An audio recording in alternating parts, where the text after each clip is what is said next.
मिथुन लगन, शनिदेव चतुर्थ स्थान में। जितनी भी पुस्तकें आप इस विषय में पढ़ेंगे, होरा शास्त्र हो, फल दीपिका हो, या बाकी जो भी विद्वानों की जो अलग अलग पुस्तकें वर्तमान समय में चल रही, चतुर्थ स्थान में शनिदेव के फल 90% विद्वानों ने कुछ अच्छे नहीं बताए। राशियों का अपना महत्व है, किस राशि में किस तरह से विचरण करेंगे उसका एक अलग प्रभाव रहता है। उसके बारे में हम लोग जब पूरे वीडियो की डिस्कस करेंगे तब उसमें चर्चा करेंगे। यहाँ पे खुद के लिए, माता के लिए, पिता के लिए, कहीं कहीं पे ऐसा भी है कि बच्चे का जन्म होने के बाद में उसको दूसरी माता के द्वारा पाला जाता है। खुद की शादी के विषय में भी द्विभार्या योग बना सकता है। तो चलिए संपूर्ण वीडियो में चर्चा करते हैं। में विराजमान होंगे मतलब लग्नेश की राशि में, तो आपको देखना पड़ेगा कि आपका लग्नेश कितना बली है, उसके अनुसार फिर शनिदेव के विषय में आपको सोचना पड़ेगा। क्योंकि अगर लग्नेश बहुत बली है, बहुत अच्छा है और सौम्य ग्रह शुभ ग्रहों के साथ है या दृष्टिपात हो रहा है, तो फिर शनिदेव का इतना कोई बुरा असर यहाँ पे नहीं आता है। लेकिन हाँ, ये जरूर हम बोल सकते हैं एकांत प्रिय होगा ऐसा इंसान। क्यों होगा? क्योंकि अष्टमेश का स्वामित्व है मिथुन लगन वालों के लिए शनिदेव को प्राप्त है, भाग्येश का भी है। नवम स्थान का स्वामित्व भी मिथुन लगन में शनिदेव को प्राप्त है, कुंभ राशि है इनकी। तो दोनों को अगर सम्मिलित करते हैं तो भाग्य से इनको बहुत कुछ प्राप्त होगा। पिता की, माता की संपत्ति हो सकती है, आशीर्वाद हो सकता है, सुख भोग हो सकता है। और रिसर्च के विषय में, ज्योतिष के विषय में, या कुछ ऐसी रहस्यात्मक बात तंत्र मंत्र के विषय में, या इनके ऊपर हो सकता है, या खुद ऐसी लाइन में ऐसे इंसान जा सकते हैं। शनिदेव का कार्यत्व है, कारकत्व है, या चतुर्थ स्थान के कारकत्व है। बहुत से जब हम लोग भावाश्रय फलों को पढ़ते हैं और उसके बाद में जब योगों को पढ़ते हैं कुछ चीजें एक दूसरे को काटती हुई मिलती है। जब आप पुस्तकों का अध्ययन करेंगे तब आपको समझ में आएगी ये बात। भावाश्रय फलों के अनुसार शनिदेव का चतुर्थ स्थान में गोचर हो, चाहे आपकी लग्न कुंडली में हो, चाहे चंद्र कुंडली में हो, प्रायकर अच्छा नहीं बोला जाता है। इस विषय में कई बार चर्चा करते हैं तो हम बोलते भी हैं कि मोक्ष त्रिकोण में कोई भी ग्रह होता है वो आपको भोगों से दूरी बनाता है, माया से मोह को छुड़वाने की कोशिश करता है। और शनिदेव का हिसाब किताब थोड़ा अलग है, वो आपको सिंपली तरीके से नहीं छुड़ाते, वो आपको पेनफुली उस मोह से छुड़ाने की कोशिश करते हैं। और जब इंसान नहीं छोड़ता है तो फिर दिन पर दिन उस दुखों को भोगना शुरू कर देता है। शनिदेव के फलों को जानने के लिए सबसे अहम जो है, मेन जो चीज ध्यान रखने की है, उसके लिए आपको यह सोचना पड़ेगा कि ग्रह चाहते क्या है। और जहां तक बात है शनिदेव की, शनिदेव चाहते हैं कि अपने व्यक्तित्व को कुछ इस तरह का साधारण बनाइए। चाहे आप किसी भी पद पे हो सकते हैं, बहुत बड़े हो सकते हैं, बहुत धनी हो सकते हैं, बहुत नाम आपका हो सकता है, लेकिन जब ये एक्टिव होते हैं दशा, महादशा या अंतरदशा में, जिसके भी चतुर्थ शनिदेव है, वो चाहते हैं कि आप नेचुरलिटी के साथ जुड़े, प्रकृति के अनुसार चलने की कोशिश करें, सबका भला करने की कोशिश करें, सबके प्रति दया की भावना रखें, और कुछ रहस्य से संबंधित या कुछ इतिहास हो, रिसर्च हो, कोई भी लाइन का, ज्योतिष हो, वेद पुराण हो, धर्म के प्रति हो, कुछ इस तरह की भावना प्रबल होती है ऐसे इंसानों में कि कोई भी चीज के लास्ट एंड तक जाने की प्रवृत्ति होती है। कोई नॉर्मल क्वेश्चन आंसर में ये संतुष्ट नहीं होते, उसको लास्ट तक जाने की कोशिश करते हैं कि ये उत्तर इस क्वेश्चन का ये ऐसा आया है तो आया क्यों है। अब अष्टमेश है, अष्टमेश आपकी आयु का कारक है। अब इसको आप उल्टा बोल दो, मृत्यु का कारक है। मृत्यु नहीं देते अष्टमेश, आपकी आयु की गणना होती है, मृत्यु अपने आप ही होती है। अचानक होने वाली पीड़ा के कारक है, एक्सीडेंट योग बना सकते हैं, क्योंकि अष्टमेश जब आपके चतुर्थ स्थान में बैठेंगे तो प्रबल संभावना रहती है। चतुर्थ स्थान वाहन का कारक है, तो उसके अनुसार आपको वाहन से संबंधित कोई पीड़ा या कोई एक्सीडेंट, कोई इस तरह की प्रवृत्ति या इस तरह का काम आपके साथ हो सकता है। तो जब ये एक्टिव होंगे दशा, महादशा, अंतरदशा या गोचर की वजह से, तो प्रायः ये बोला जाता है कि आप अगर ड्राइविंग करते हैं तो कुछ दिनों के लिए अवॉइड कीजिए या सोच समझ के कीजिए। ड्रिंक के दुश्मन है, ड्रिंक करके ड्राइव करना शनिदेव का कारकत्व भी नहीं है और शनिदेव को पसंद भी नहीं है। और उन लोगों को तो हमेशा बचना चाहिए जो चतुर्थ स्थान में शनिदेव को लेके बैठे। यहां पे अगर नक्षत्रों की बात करें तो कन्या राशि के अंतर्गत उत्तरा फाल्गुनी का दूसरा, तीसरा और चतुर्थ चरण आएगा, जिसका स्वामित्व सूर्यदेव के पास है। फिर हस्त नक्षत्र के चारों चरण आएंगे, जिसका स्वामित्व चंद्रदेव के पास है। चित्रा का पहला और दूसरा चरण आएगा, जिसका स्वामित्व मंगल देव के पास है। नवमेश है तो पहला नवमांश मकर का आएगा और फिर कंटिन्यू मकर, कुंभ, मीन, मेष, वृष, मिथुन, कर्क, सिंह, कन्या, इस तरह से चलता जाएगा। आपको केवल यह देखना है कि आपका कौन से नक्षत्र में प्लेसमेंट है या गोचर में विचरण हो रहा है, उसके अनुसार फलों में परिवर्तन आता है। क्योंकि नक्षत्र स्वामी की अवस्था या नक्षत्र स्वामी का फल शनिदेव के फलों के ऊपर बहुत कुछ डिपेंड करता है। नवमांश का अपना एक अलग ही नियम है और उसमें सबसे ज्यादा अच्छा या सबसे बढ़िया नियम जिसको बोला जाता है, जिसमें हम थंबनेल में भी आपको हर पोस्ट में देते हैं, देव, नर और राक्षस, ये 3 योनियां चलती है कंटिन्यूअस। पहला नवमांश देवता आएगा, दूसरा नवमांश मनुष्य का आएगा, नर, और तीसरा नवमांश राक्षस का आएगा। तो जो भी ग्रह आपके देवता नवमांश में होंगे, इसके विषय में एक अलग से भी पाठ हमने आपको बना के दिया हुआ है। ये शायद साल भर पहले की बात है, तो उस पाठ को प्लेलिस्ट अलग अलग बनाई हुई है, उनमें आपको मिल जाएगा। ज्योतिष से संबंधित अगर रुचि रख रहे हैं और सीखना चाहते हैं, क्योंकि ये चैनल आपकी कुंडली के लिए तो है ही नहीं, जो आप रेगुलर जुड़े हुए हैं आपको पता है कि हम कुंडली का अध्ययन किसी का नहीं करते। जब कोई बहुत ही ज्यादा रेयर कंडीशन हो, हमारे अंदर कुछ ऐसी भावना हो कि नहीं इसको देखना चाहिए, तो मुश्किल से 8-10 कुंडलियां मैंने किसी की देखी होगी आज तक चैनल ओपन करने के बाद में। प्रायः हम नहीं देखते, क्योंकि हम उस चीज को मानते हैं कि आपके प्रारब्ध में जो लिखा है उसको न तो कोई मंत्र, न कोई तंत्र, न कोई आशीर्वाद कुछ नहीं काट सकता, उसको आपको भोगना ही पड़ेगा। जो चीजें फिक्स है प्रारब्ध के अनुसार, जो बैंक बैलेंस अपने को मिला है, वो चाहे आप हो चाहे हम हो, सबको प्राप्त करना है, उसमें कोई छेड़छाड़ नहीं हो सकती। हाँ, छेड़छाड़ कहाँ होती है? आपके अपने कर्मों के ऊपर, आपके अपने दायित्व के ऊपर, आपके अपने नित्य कर्म किस तरह से आप करते हैं, किस तरह की भावना रखते हैं, किस तरह का मन आपका रहता है कोई भी काम करते समय, उसके द्वारा छेड़छाड़ होती है। कैसी छेड़छाड़ होती है? क्या उनके फलों को कम कर सकते हैं? नहीं कर सकते, वो हमने पहले ही बता दिया।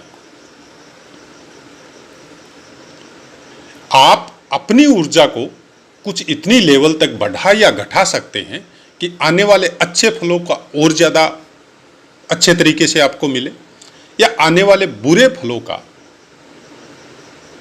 जो आपको भोगना है वो इतनी अच्छी तरीके से भोग जाए कि आपको पता भी नहीं चले, या फिर जितना भोगना है उससे कई गुना ज्यादा तरीके से भोगना चालू कर दे। अगर कर्म अच्छे नहीं है वर्तमान के तो ऐसा भी संभव है।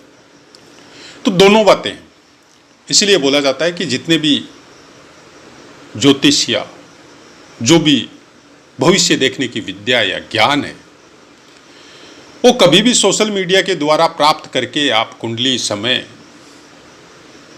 किसी का भविष्य फल बता भी नहीं सकते, क्योंकि आपको पता नहीं है वर्तमान समय में मनुष्य की अवस्था, जिसकी आप कुंडली देख रहे हैं, उसकी कैसी है और वो किस तरह के काम कर रहा है, किस तरह से उसका जीवन बीता है, आपको कुछ भी पता नहीं है।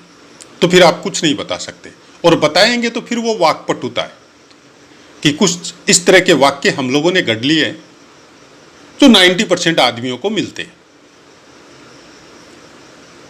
उसमें हम जाना नहीं चाहते, वो प्रवृत्ति नहीं है, क्योंकि जो ज्ञान जिस तरह का ईश्वर ने दिया है, आप उसी तरह से उसको सम्मान करें और सामने वाले को उसी तरह से बताएं। विषय में रुचि जरूर रखनी चाहिए, क्योंकि ये रुचि, ये ज्ञान, ये आपकी कुछ यात्रा को, जीवन की यात्रा को कुछ अलग लेवल में लेके जाती है, एक नए आयाम में लेके जाती है। आपकी सोचने की तरीका, आपका बोलने का तरीका, आपका लोगों से मिलने का तरीका, आपको वस्तुओं को, चीज़ों को, धर्म को देखने का तरीका जस्ट 90% आदमियों से अलग हो जाता है। आप ये सोच के चलिए कि आप 10% आदमियों में गिनती आने लग जाती है। अवस्था कैसी भी हो सकती है, नॉर्मल हो सकती है, मिडिल हो सकती है, अपर मिडिल हो सकती है, बहुत ज़्यादा धनी हो सकते हैं, लेकिन ज्ञान की जो चीज़ें हैं ना, वो थोड़ी अलग लेवल में होती। चतुर्थ स्थान में बैठ के शनिदेव आपकी तीसरी दृष्टि आपके छठे स्थान पे डालेंगे, बहुत शुभ है, क्योंकि शनिदेव की दृष्टियों में विश्व कहा गया है। और तीसरे स्थान में जब देखेंगे तो तीसरी दृष्टि से जब छठे स्थान को देखेंगे तो छठे स्थान से जैसे रोग है, ऋण है, शत्रु है, इन चीजों का प्रकोप आपके ऊपर नहीं होगा। लेकिन क्योंकि पराक्रम भी है, अपने से तीसरे स्थान को देख रहे हैं, तो पराक्रम की मात्रा को बढ़ाएंगे। मतलब कोई भी क्रूर दृष्टि या पापी दृष्टि कोई भी ग्रह की, अगर वो आपके कुंडली में कारक नहीं है और उसकी दृष्टि में दोष है, तो फिर उस दृष्टि से उससे कनेक्टेड चीजों का नुकसान करते हैं।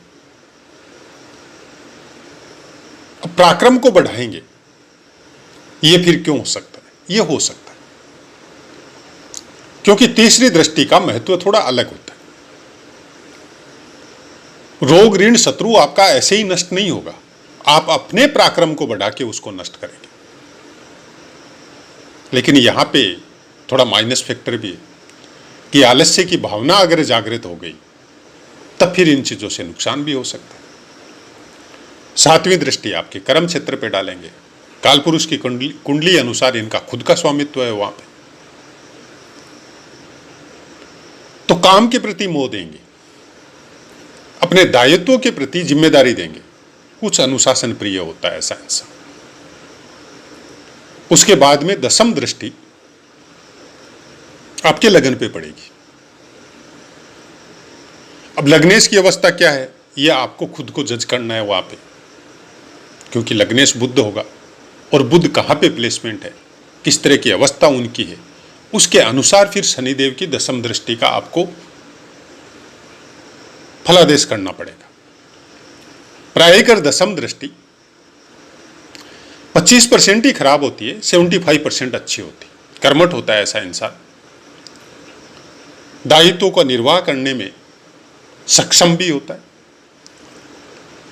काम को डिले करता है लेकिन करता बहुत अच्छी तरीके से।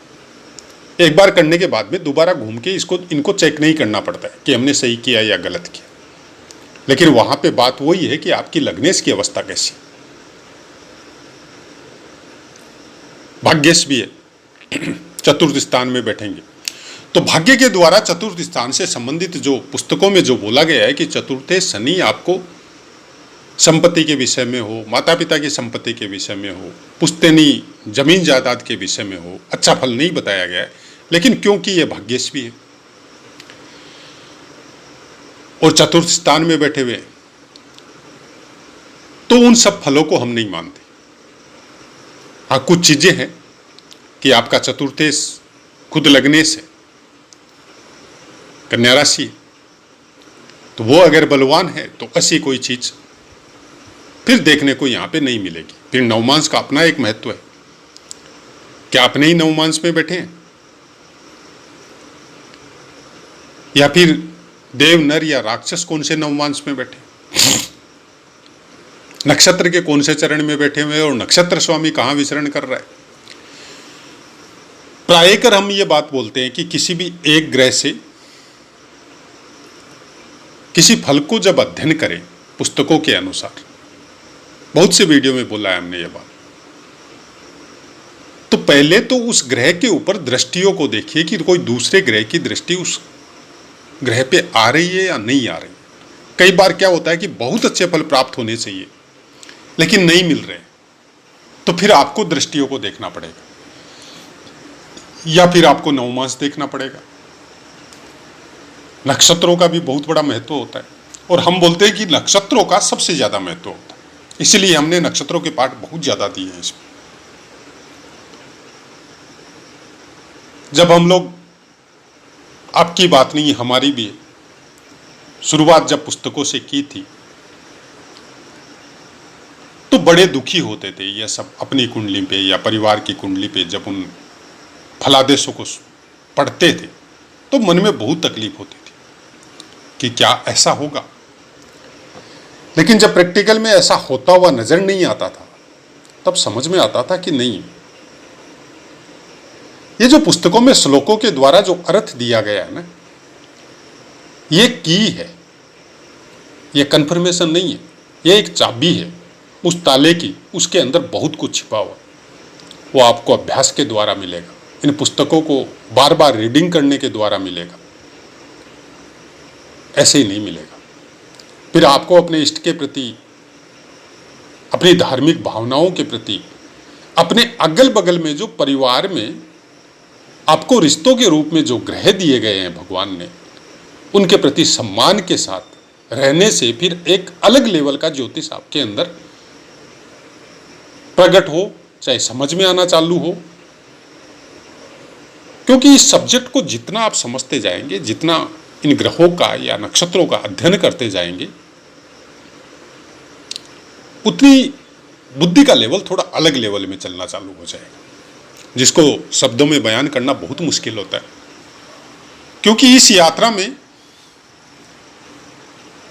कई बार शब्द कम पड़ जाते हैं, यह शब्द मिलते ही नहीं है कि इस चीज का बखान कैसे करें, बताए कैसे, उन चीजों का शब्द नहीं मिलता कि कौन सा वाक्य बोले कि सामने वाले को समझ में आए। उसके लिए सामने वाले की भी बुद्धि का लेवल आपको देखना पड़ेगा कि उसको समझ में कौन सी भाषा में आता है। पुस्तकें वैसे ही है, पुस्तकें वो नॉर्मल भाषा में अपने को अर्थ श्लोकों का निकाल के दिया हुआ है कि चतुर्थ स्थान में शनिदेव है तो आप हथियारों से दूर रहे, आपको लोहे के औजारों से हानि होने की संभावना है। अब उसके डीप में जाइए तब थोड़ा अलग लेवल में समझ में आता है। फिर और गहराई में उतरेंगे तो फिर अष्टम और चतुर्थ का मेल जब होता है, क्योंकि चतुर्थ स्थान खुद मोक्ष के कारक है, अष्टम स्थान भी मोक्ष का कारक है और द्वादश स्थान भी मोक्ष त्रिकोण है। जब इनका कॉम्बिनेशन मिलता है कि अष्टमेश चतुर्थ स्थान में बैठा हुआ है,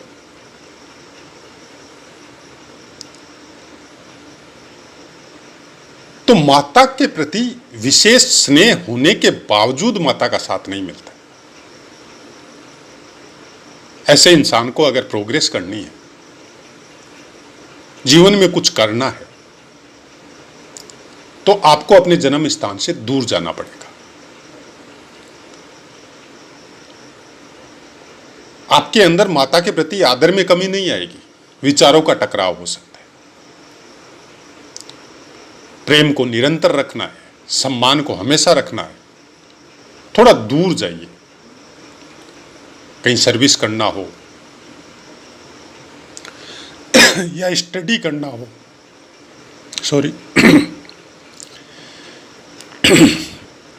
ये एक प्रॉब्लम है जो हमारी खुद की है और हम इसको मिटा नहीं सकते। हाँ, मैनेज करके रख सकते हैं जो रख रहे हैं।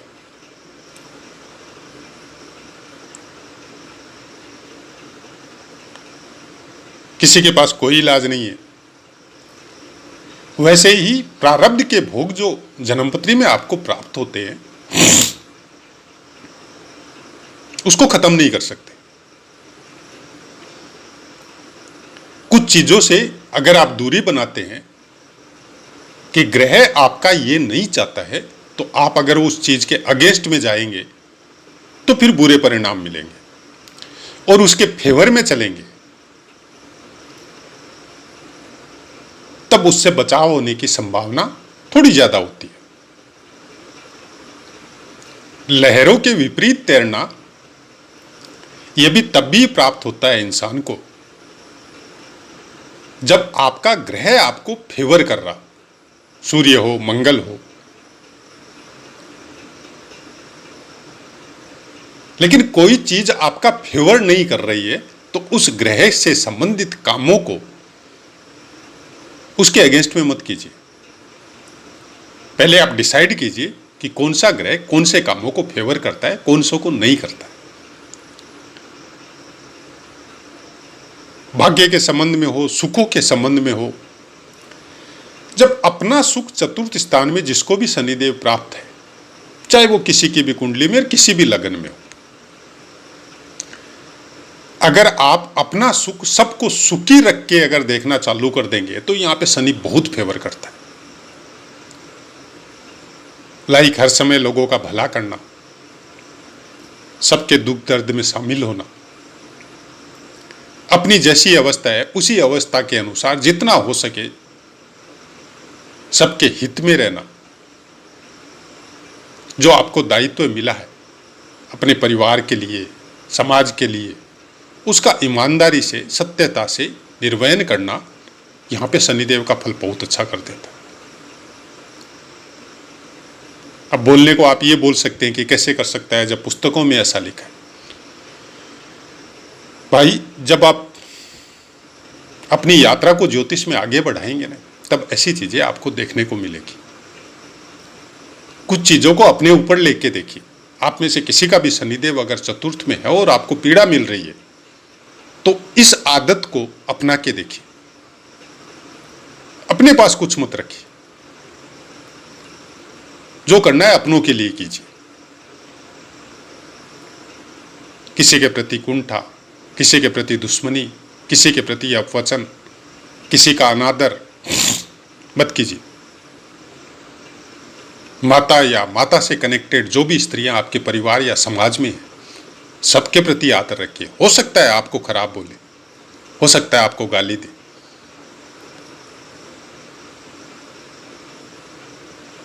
क्योंकि वो आपका प्रारब्ध है। लेकिन वर्तमान कर्मों को गंदा मत कीजिए, फिर शनिदेव का फल अच्छे होते जाएगा। तो ऐसी कुछ बातें हैं ग्रहों को समझने और समझाने में। हाँ, कुछ चीजें हैं जिनको बहुत बार हम नहीं बोलना चाहते और प्रायकर नहीं बोलते हैं। कई बार चाहे आप मिस्टेकली बोल लो,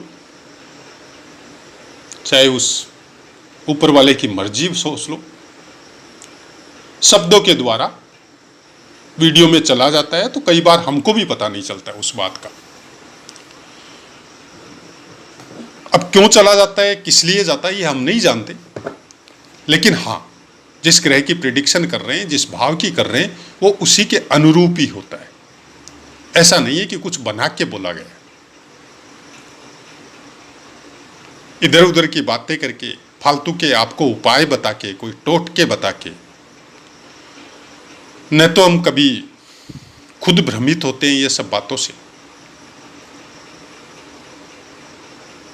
और न किसी को इस चैनल के माध्यम से करना चाहते हैं। क्योंकि जितने भी आप जुड़ रहे हैं या पहले से जुड़े हुए हैं,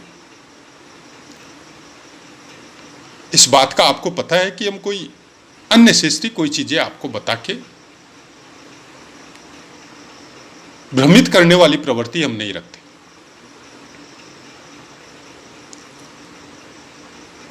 ग्रहों के विषय में जितना हो सकता है, जितना अच्छे तरीके से समझा सकते हैं, उतना समझाने की कोशिश करते हैं। और प्रायकर ऐसा ही बोलते हैं कि अपने दिनचर्या के नियमों में सुधार कीजिए, खुद को समझिए कि आप क्या है। सब ग्रह आपके अंदर है, सब नक्षत्र आपके अंदर है। जब आप पुस्तकों को पढ़ते हैं तो यह सब ज्ञान शुरू में ही मिलता है कि कौन से अंग में कौन से भाव का स्थान है, कौन से ग्रह का स्थान है, कौन कौन से नक्षत्रों का, नक्षत्र पुरुष के अनुसार कैसे कैसे स्थान मिला है, प्राप्त हुआ है आपके खुद के शरीर के अंगों में, और कौन से ग्रह आपके वीक होता है तो कौन सा भाव और कौन सा उस लग्न के अनुसार कौन सा ग्रह कौन से स्थान पे आपको पीड़ा दे रहा है। उसी के अनुसार इंसान को समझ में आ जाता है कि ग्रह कहना क्या चाहते हैं। तो ऐसा है मित्रों, पाठ समझ में आया होगा। अब अपनी वाणी को विराम देते, आपसे आज्ञा लेते। जय माता।